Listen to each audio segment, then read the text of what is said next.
día.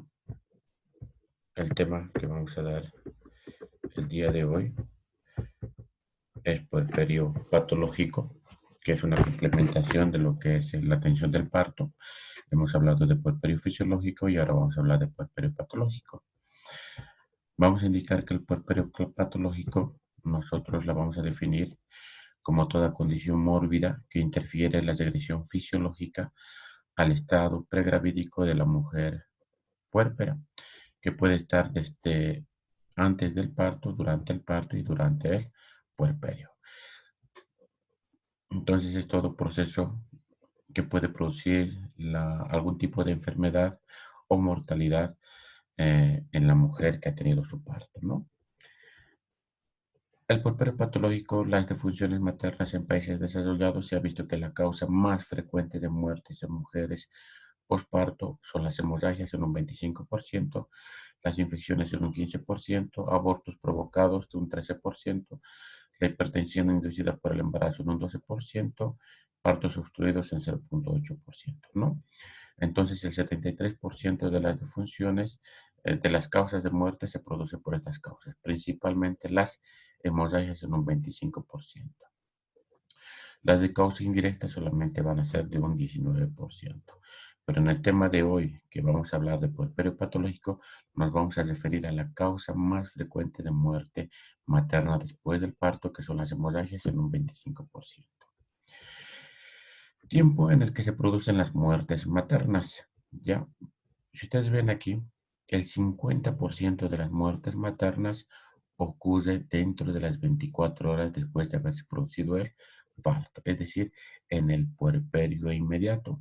Por esto es muy importante la monitorización que se tiene que hacer a nuestra paciente durante estas 24 horas, porque como estamos viendo aquí, el 50% de las muertes maternas ocurren dentro de las primeras 24 horas. ¿Ya? Un 20% van a ocurrir en el puerperio mediato, entre los segundo y o el séptimo día después del parto. Un 25% se producen durante el embarazo por diferentes complicaciones que la paciente pueda presentar. Y un 5% se produce entre la segunda y sexta semana después de haberse producido el parto. Pero el tema de hoy nos vamos a enfocar a este 50% de muertes en las mujeres postparto que se van a presentar dentro de las primeras 24 horas, que es lo que hemos denominado como puerperio fisiológico. Entonces, las dos principales causas de muerte son las hemorragias y los procesos infecciosos. Y de estas dos, la más frecuente son las hemorragias, ¿no? Puerperio patológico hemorrágico, hemorragias post-alumbramiento, es decir, cuáles son las consecuencias, las causas para que produzcan sangrado en la mujer que ha tenido su parto normal. La prevalencia de las hemorragias postparto, se dice que 20 millones de casos de hemorragia obstétrica en el mundo se van a presentar. Se considera, como ya hemos visto, que es la primera causa de muerte materna, los sangrados que pueden experimentar. 536,000 muertes maternas en general se presentan. De estas, 240,000, que es el 40% aproximadamente, son producidas por hemorragias obstétricas. Y un 50%, es decir, dentro de las 24 horas, ocurren en mujeres después del parto en el puerperio inmediato, es decir, dentro de las primeras 24 horas. Esta es la prevalencia de las hemorragias postparto que se van a presentar. Tenemos nosotros diferentes definiciones de sangrado masivo en obstetricia, es decir, en una mujer embarazada. Pérdida brusca de más de 1,500 ml es una forma de definir un sangrado masivo. Pérdida de más de 150 ml por minuto, por más de 20 minutos, se la considera como sangrado masivo. Pérdida de más del 50% de la bulimia en 3 horas, sangrado masivo.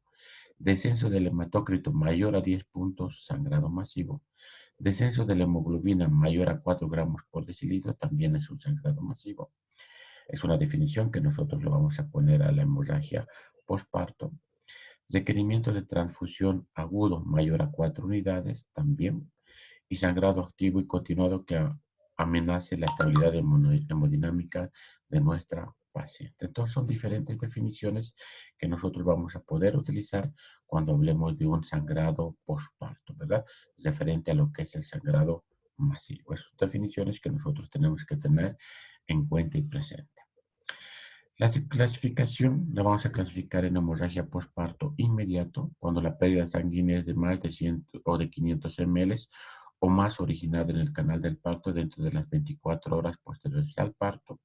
Es una hemorragia postparto inmediato. Una hemorragia postparto tardío, sangrado anormal o excesivo originado en el canal del parto que se presenta entre las 24 horas posteriores al parto y al finalizar el puerperio. Ya. Pero como ustedes ya hemos visto hasta ahora, las mayores complicaciones se van a presentar dentro de las primeras 24 horas después de haberse producido el parto. Y nosotros tenemos que tener mucho cuidado en el manejo de este tipo de pacientes. El cuadro clínico de una paciente con hemorragia postparto va a ser pérdida profusa por vía transvaginal.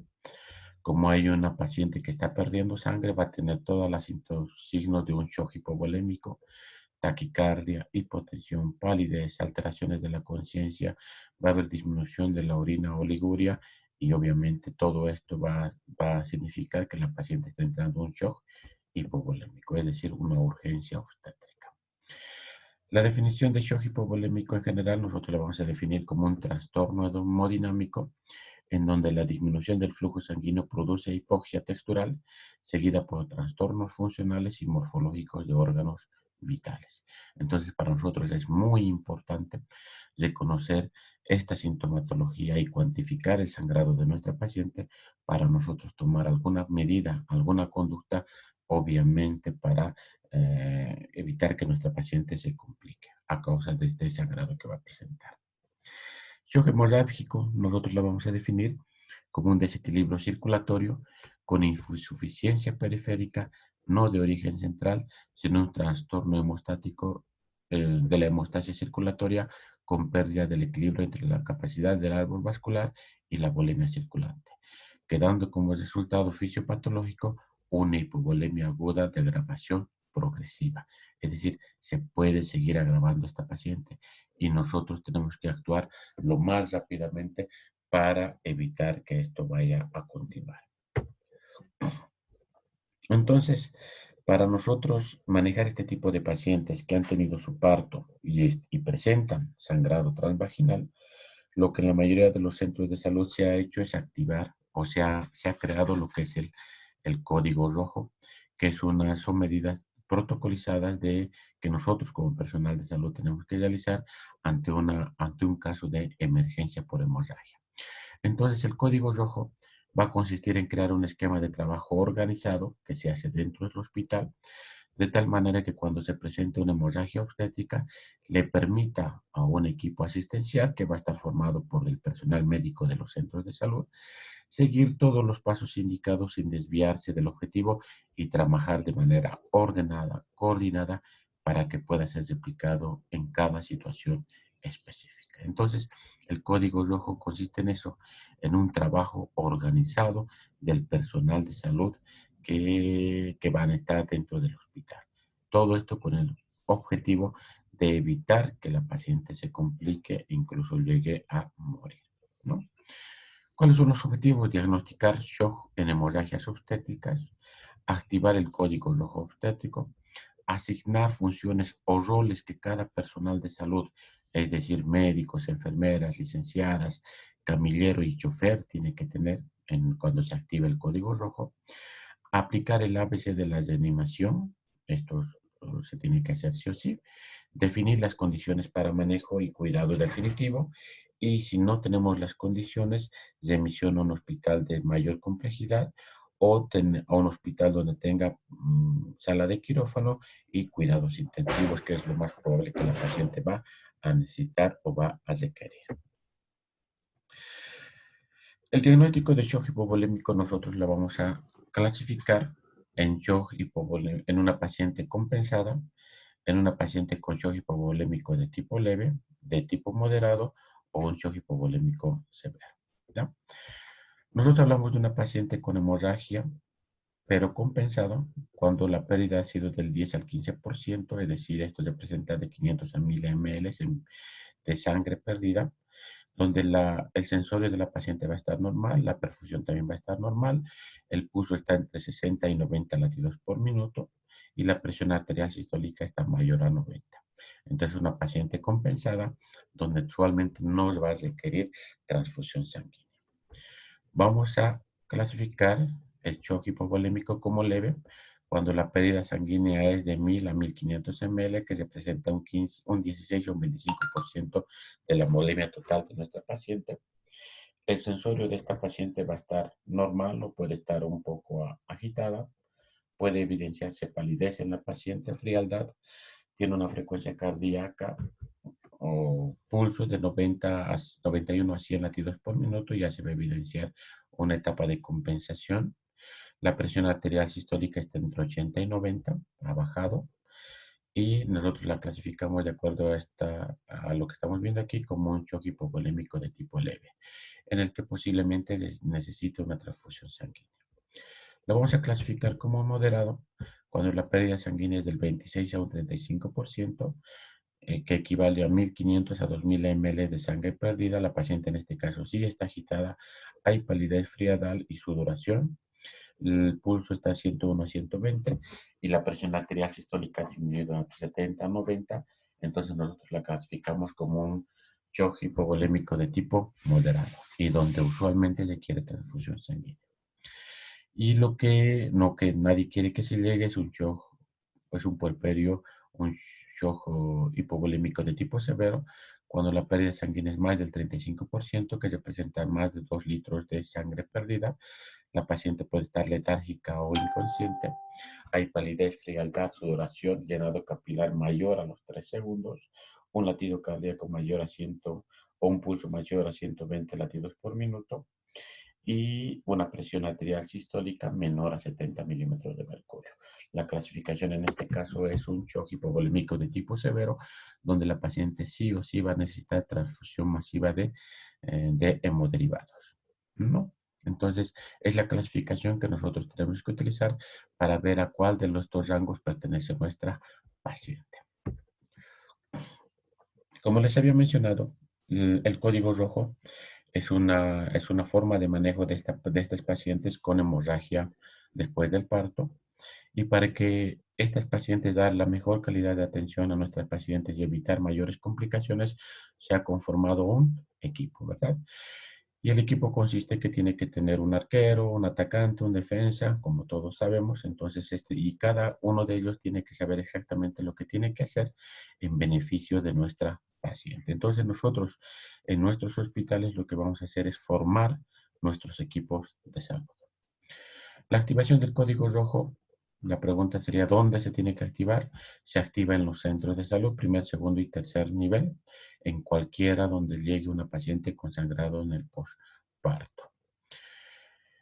¿Cómo se tiene que activar? Entonces ahí está todo el personal que debe estar instruido en la identificación de este tipo de condiciones de una mujer postparto, evidenciando obviamente el sangrado. Y quienes conforman el equipo, a la base del equipo va a estar el ginecobstetra, que es el que va a atender el parto, y alrededor de él va a haber todo el otro equipo que ya les voy a mencionar a continuación.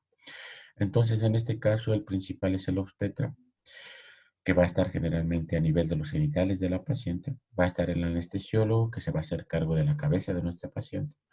Tenemos que tener una jefe de enfermería, una licenciada en enfermería. Al lado de la licenciada de enfermería va a estar la auxiliar de enfermería. En caso de que nosotros necesitemos algún tipo de cirugía, va a estar la instrumentadora, tiene que estar el camillero, los del laboratorio listos para tomar las muestras o realizar las transfusiones sanguíneas. Tenemos que contar una sala de cirugías, cuidados intensivos y también de transporte. Entonces, cuando se activa el código rojo, no es que todo el mundo empiece a hacer lo que él piensa hacer. Aquí nos dividimos, aquí está el principal y a medida que vamos disminuyendo, cada uno de estos integrantes tienen sus funciones ya específicas para el manejo de este tipo de pacientes. Entonces a la cabeza generalmente va a estar el ginecólogo, el anestesiólogo. El anestesiólogo es que va a chequear la vía aérea, va a administrar los oxígenos, va a vigilar el estado de conciencia de nuestra paciente y toma el tiempo y va a tomar el tiempo de los sucesos, es decir, cuánto se tarda en manejar esta paciente hemodinámicamente inestable, ¿no? A los brazos generalmente está la licenciada en enfermería o la auxiliar de enfermería, donde ella se va a encargar de chequear el pulso, tiene que canalizar vías sanguíneas en mínimamente 2 vías sanguíneas de grueso calibre para la realización de las transfusiones o la administración de fluidos en nuestra paciente. Tenemos que tener suficiente acceso para la toma de laboratorios, principalmente cuantificar la sangre para la transfusión sanguínea. Tiene que ser muy importante para la transfusión sanguínea, como se había mencionado. Para la reposición de líquidos endovenosos es muy importante y dependiendo de la causa de la hemorragia, para la administración de medicamentos. Puede ser oxitocina, metergin, misoprostol o incluso también algún tipo de antibiótico si es que la paciente lo va a necesitar. Y a nivel del útero va a estar el ginecólogo obstetra, nosotros vamos a estar aquí, o el médico que ha atendido el parto. Eh, Vamos a necesitar nosotros ayudantes. Nosotros somos los que dirigimos a nuestra paciente. El primer ayudante va a estar a la cabeza, que generalmente de preferencia va a ser el anestesiólogo. El segundo y el tercer ayudante, que va a ser la licenciada de enfermería o la auxiliar de enfermería, que va a ser encargada de las extremidades. Y nosotros como médicos que hemos atendido el parto o que nos estamos haciendo cargo del punto donde se está produciendo la hemorragia, nosotros tenemos que identificar cuál es la causa de hemorragia a través de la identificación de las 4 T's que vamos a ver a continuación. Y nosotros tenemos que evaluar si es que esta paciente va a ser necesario que sea sometida a un procedimiento quirúrgico. Si es que si así fuera, nosotros la metemos a quirófano. Ahora, si no tuviéramos las condiciones hospitalarias para la cirugía, será necesario referir a nuestra paciente. Muy bien, entonces hemos dicho que nosotros en la activación del código rojo tenemos que activar el ABC del manejo de las pacientes críticas, en donde tenemos que estabilizar la vía aérea, una ventilación adecuada, el C con la parte circulatoria para el sangrado a través de los accesos venosos, toma de las muestras, el uso de fluidos para estabilizar hemodinámicamente la paciente, el uso de fármacos y también de hemoderivados, ¿no? En el diagnóstico está la identificación de cuál es la causa del sangrado y finalmente evitar la hipotermia. Muy bien, entonces en la activación del código rojo, los pasos básicos para el manejo de este tipo de pacientes lo vamos a hacer a nivel de la cabeza y generalmente, como les había mencionado, dentro del equipo mejor si lo va a hacer un anestesiólogo o un médico internista que va a estar a la cabeza, va a vigilar la vía aérea que esté permeable, que tenga una ventilación adecuada de oxígeno, es lo más importante en estos primeros 2 pasos en cuanto al manejo del código rojo de tipo obstétrico. Tiene que tener una vía aérea permeable, oximetría de pulso, la ventilación adecuada, la suplementación de oxígeno es necesario y máscara con bolsa de reservorio de 10 litros por minuto. Entonces ya estamos tomando medidas. Obviamente todo lo del equipo que les había mencionado se tiene que hacer en forma coordinada, todo se tiene que hacer en forma simultánea. No es que primero los de la cabeza hacen esto, sino que todos tenemos que, mientras uno está estabilizando la vía aérea, la licenciada ya va a estar buscando vía endovenosa, el ginecólogo ya estará determinando cuál es la causa de los sangrados, los del laboratorio ya estarán tomando las muestras, entonces todo el equipo se tiene que activar en forma simultánea, pero también muy coordinada. Aquí tenemos una paciente que está con sangrado, están bien visto que la vía aérea está permeable y empiezan con la administración de oxígeno. Inmediatamente se activa lo que es el código rojo, ahí tienen que venir todo el personal o el equipo y encargado de las funciones específicas que ya se les había determinado. Para el sangrado, entonces las enfermeras tienen que colocar mínimamente 2 vías endovenosas para la toma de las muestras, para colocar fluidos que son muy necesarios.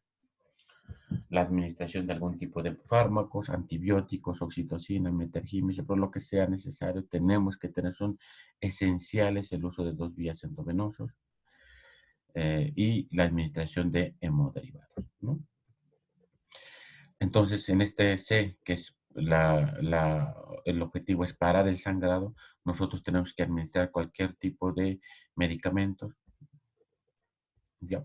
Entonces, aquí hay diferentes medidas que nosotros podemos hacer para parar el sangrado. Está el uso de medicamentos, como ya les había mencionado, podemos utilizar el metergin, la oxitocina, podemos utilizar el misoprostol, que vamos a ver más adelante cómo es el uso adecuado de estos medicamentos. En medidas ya invasivas podemos hacer colocar un balón hemostático dentro del útero. Entonces nosotros colocamos un balón dentro del útero y insuflamos con aire o con líquido. Entonces esto va a evitar que siga sangrando la paciente. Se puede hacer una compresión a través de la pared abdominal para que el útero ya no sangre. Se puede utilizar este traje antineumático, que casi la mayoría de los centros hospitalarios lo tenemos. Esto principalmente para redistribuir la sangre de nuestra paciente que está con shock hipovolémico. En casos más donde no se pueda mejorar la condición hemodinámica de la paciente utilizando estas medidas no tan invasivas, se puede proceder a cirugía. Esta es una cirugía que se hace, que es la sutura de Belinch. Es una cirugía para evitar el sangrado. Principalmente se hace en pacientes con hipotonía o atonía uterina, o la ligación de las arterias hipogástricas, o en casos mucho más severos lo que se tendría que hacer es la histerectomía, ¿verdad? Que es la última opción que nosotros tenemos en caso de que todas las otras medidas no se ha podido, no han funcionado y no se ha podido corregir la condición de la paciente. En el cese del sangrado, la parte del C, hemos dicho que es administración de métodos farmacológicos para evitar el sangrado, y entre estos tenemos los fármacos uterotónicos, donde nosotros lo vamos a describir, tenemos la oxitocina, el metergin, la carbetocina, el misoprostol, el ácido tranexámico y la atropina. Entonces son medicamentos farmacológicos que nosotros podemos utilizar para inhibir, para cortar el sangrado de nuestra paciente con hemorragia postparto. Dentro de estos medicamentos, los que casi en la mayoría de los hospitales o centros de salud contamos, son la oxitocina y el metergin, ¿no? De todos estos, el de primera elección es siempre la oxitocina, por lo que vamos a ver más adelante. Previamente al uso de algún tipo de medicamentos están las medidas iniciales, que es el masaje uterino externo de forma continua y permanente durante el manejo integral y hasta que el sangrado haya cedido. Entonces nosotros no directamente iniciamos con la administración de medicamentos, sino iniciamos con el masaje uterino, que es muy importante. El masaje uterino bimanual durante 20 minutos o hasta que haya cedido el sangrado.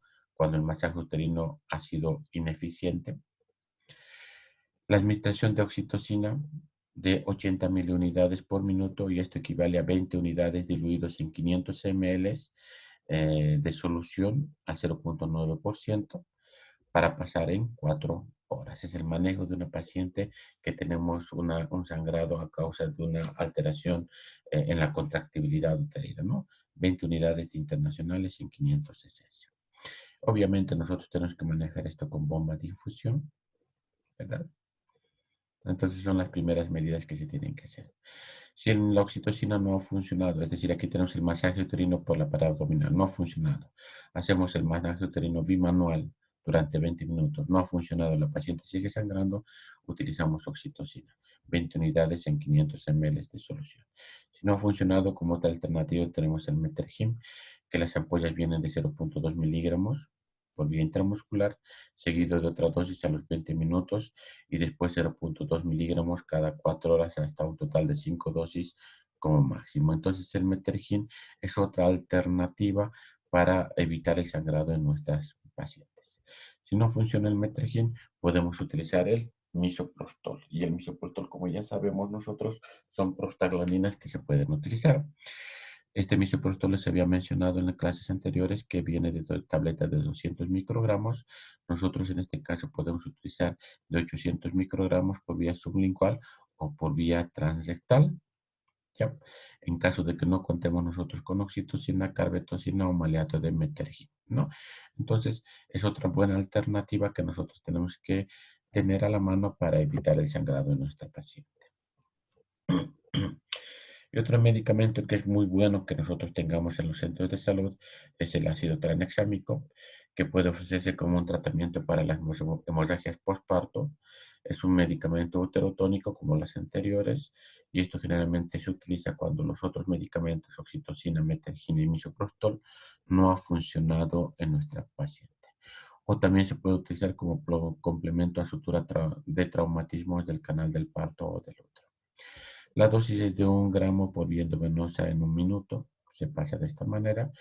Y si no se ha cortado el sangrado, se puede colocar una segunda dosis después de los 30 minutos, ¿no? Entonces, el ácido tranexámico también es una alternativa para el manejo de las pacientes con sangrado. Como ya les había mencionado, con todos los otros medicamentos uterotónicos, metergina, oxitocina y misoprostol, no han funcionado en forma adecuada. Si se dan cuenta, nosotros cuando hacemos el masaje uterino, aquí tenemos un masaje uterino, ¿no? Un masaje uterino bimanual, donde el médico está comprimiendo la pared abdominal y con la otra mano lo que está haciendo es introducir por la vagina y comprimir el otro. ¿Cuál es el objetivo? Que el útero deje de sangrar. Cuando han quedado restos ovulares dentro del útero, el médico generalmente introduce la mano dentro del útero y saca todos estos restos. O cuando utilizamos algún método invasivo, en este caso se ha hecho un balón hemostático con un guante, se ha adaptado a una sonda Foley, la sonda Foley con el guante se ha introducido dentro del útero y lo que se ha hecho es insuflar con líquido. Es una forma casera, lo vamos a llamar así, es una forma eh, que nosotros podemos utilizar para inhibir el sangrado, ¿no? Pero si dan cuenta, todos estos métodos son métodos invasivos que pueden producir focos infecciosos. Por este motivo, también el uso de antibióticos es muy necesario en este tipo de pacientes. Se puede dar antibióticos combinados como serán ampicilina o gentamicina, o cefazolina de 1 gramo o clindamicina también. Entonces, el uso de antibióticos en pacientes con hemorragias obstétricos también está indicado por porque algunas maniobras que nosotros vamos a utilizar son muy invasivas y siempre hay el riesgo de que vayamos a producir focos infecciosos también de nuestras pacientes. En el C, que es el para el sangrado, también está la transfusión de hemoderivados, que es muy importante. Y en esto de hemoderivados, cuando se trata de hemorragias o shock hipovolémicos o shock hemorrágicos de tipo severo, el protocolo de transfusión sanguínea es colocar 6 unidades de sangre total, 6 unidades de plaquetas y 6 unidades de plasma fresco. Es decir, 6 unidades de plaquetas, 6 unidades de plasma fresco y 6 unidades de sangre, ¿no? De esta manera se tiene que administrar en nuestra paciente. En caso de transfusión sanguínea en pacientes con sangrado uterino masivo, este es el esquema que nosotros tenemos que utilizar. Bueno, hasta ahora hemos visto algunas medidas que se tienen que hacer para diagnosticar y manejar el paciente con hemorragia obstétrica. Pero pues la clave es determinar cuál es la causa del sangrado. Y nosotros como ginecólogos que vamos a estar ahí en los genitales de nuestra paciente, tenemos que determinar qué tipo de sangrado es. Y ahí tenemos que hacer el diagnóstico de las famosas 4 Ts. La primera T se refiere al tono, donde el útero después de un trabajo de parto de muchas horas, o un útero donde tiene un embarazo gemelario, una hiperdistensión uterina, macrosómicos, polidramios, generalmente nos pueden hacer alteraciones del tono uterino. En este caso puede hacernos hipotonía o nos puede hacer atonía uterina. Entonces tenemos que ver si es que la causa del sangrado es una alteración del tono uterino. O puede deberse por un trauma que haya producido algún tipo de desgarro cervical, una ruptura uterina, un desgarro vaginal también. Y este tipo de trauma se puede producir por mala valoración de nuestro trabajo de parto. O porque hemos dejado restos ovulares dentro del útero, es la tercera T, tejido dentro del útero. O el cuarto T sería la trombina, por factores o por alteraciones de los factores de coagulación. Y el diagnóstico lo tenemos que hacer nosotros como personal médico que hemos atendido el parto. Entonces, dentro del tono tenemos las causas de una hipotonía o atonía uterina. Puede ser sobre una sobredistensión, polidramnios, embarazos múltiples, fetos macrosómicos o gigantes, o trabajos de parto muy extenuantes, o pacientes gestantes multíparas. Pueden ser causas de que la paciente tenga algún tipo de alteración en la contracción uterina, es decir, que no se produzca un buen tono de seguridad, un globo de seguridad de Pinat. El cansancio, muchas horas de trabajo de parto también hace que las pacientes tengan algún tipo de hipotonía o atonía uterina y de la misma manera procesos infecciosos. Traumas a nivel del canal del parto, es decir, lesiones o desgarros vaginales, lesiones cervicales, rupturas uterinas, pacientes que tengan antecedentes de una cesárea anterior, donde se haya podido romper el útero, inversión uterina. Entonces, muchas causas que pueden producir sangrado postparto y produciendo un trauma a nivel del útero, cuello, vagina, ¿no? Tejido, cuando hemos dejado restos ovulares dentro del útero, restos ovulares de tipo placentario, membranas también. Y finalmente, trastornos de coagulación, puede ser por alteraciones de la coagulación, que vamos a ver más adelante. En cuanto al tono, tenemos sobredistensión o cansancio de la paciente, ya les había mencionado, macrosomía, multipalidad, polidramnios, partos muy rápidos cuando se utiliza oxitocina en forma muy no adecuada, partos prolongados, multiparidad. Dentro de los procesos infecciosos está la ruptura prematura de membranas, que es una paciente donde mucho riesgo de infección también pueda tener, y las infecciones también pueden producirnos alteraciones del tono del útero después de que se ha producido el parto. Alteraciones anatómicas como ser la presencia de miomas, placentas previas o algún tipo de anomalía uterina. Entonces, son causas de hemorragias a consecuencia de alguna alteración del tono uterino. En cuanto al trauma, puede ser el trauma a nivel del parto, del canal del parto. Esto generalmente se produce cuando los partos pueden ser de tipo instrumentales, cuando se utilizan las famosas ventosas, o cesáreas, mala posición o encajamiento no adecuado del embarazo, inversiones uterinas, por la presencia de una cirugía previa, grandes multíparas o placentas fúngicas también, ¿no? Entonces son otro tipo de hemorragias que se pueden dar a consecuencia del trauma. Las hemorragias postparto nosotros tenemos aquí en relación a los tejidos, y esto generalmente también se puede dar por dejar restos ovulares dentro del útero.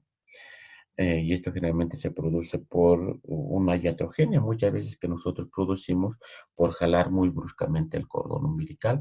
Podemos dejar restos ovulares dentro del útero, o por presencia de coágulos también, ¿no? Entonces son otra causa de hemorragias que nos pueden dar. Y finalmente la cuarta T es la trombina, que es por alteraciones de la coagulación. Tenemos el síndrome de von Willebrand o pacientes con hemofilia A previo al embarazo. Es una condición que la paciente ya lo tenía, ha quedado embarazada y puede producirnos hemorragias en el posparto. Puede ser una coagulación intravascular diseminada, o que la paciente haya estado utilizando algún tipo de anticoagulante si no nos haya podido informar. Entonces, o puede ser un síndrome de HELP también, ¿verdad? Una complicación de una paciente con preeclampsia. Y finalmente tenemos que evitar, nosotros cuando hemos hecho el diagnóstico de las 4 Ts, nosotros hacemos el diagnóstico y hacemos el tratamiento o la conducta. Y después evitar la hipotermia. Entonces nosotros tenemos que asegurarnos de que la paciente no pase frío. Hay mantas especializadas que nosotros vamos a utilizar. Y es un esquema de cómo se maneja este tipo de pacientes con hemorragia, ¿no? Se dice que cada minuto 380 mujeres se embarazan en el mundo. Cada minuto 190 mujeres se enfrentan a un embarazo no planeado. Cada minuto 110 mujeres experimentan alguna complicación durante el embarazo. Cada minuto 40 mujeres tienen un aborto inseguro, que generalmente son abortos no legales provocados, y cada minuto una mujer muere a causa de una complicación relacionada con el embarazo, ¿no? Entonces nosotros tenemos que tener mucho cuidado en el manejo de este tipo de pacientes y en pacientes que han tenido sus partos, sobre todo relacionados con las hemorragias. Bueno, doctores, hasta aquí es el tema de puerperio patológico. No vamos a hablar de todas las causas que pueden complicar el puerperio en una mujer que ha tenido su parto, sino hemos hablado de las principales causas de la principal causa de muerte materna después del parto, ¿no? Que es el puerperio patológico de tipo hemorrágico. Bueno, doctores, si tienen alguna duda o alguna pregunta, lo pueden hacer, como ya les había mencionado, por el grupo de WhatsApp o llamarme directamente al teléfono, ¿no? Bueno, gracias, se cuidan.